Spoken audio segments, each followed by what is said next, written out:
1976లో మన భారతదేశం bonded labour system abolition act అనేసి తీసుకురావటం జరిగింది.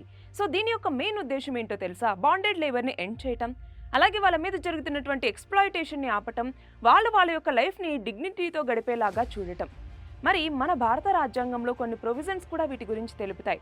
Article 21 right to life with dignity అన్నటువంటిది, అలాగే ఆర్టికల్ 23 అన్నటువంటిది ఫోర్స్డ్ లేబర్ని ఎండ్ చేయాలి అన్నట్టుగా చెప్తుంది, బాండెడ్ లేబర్ గురించి తెలుపుతుంది.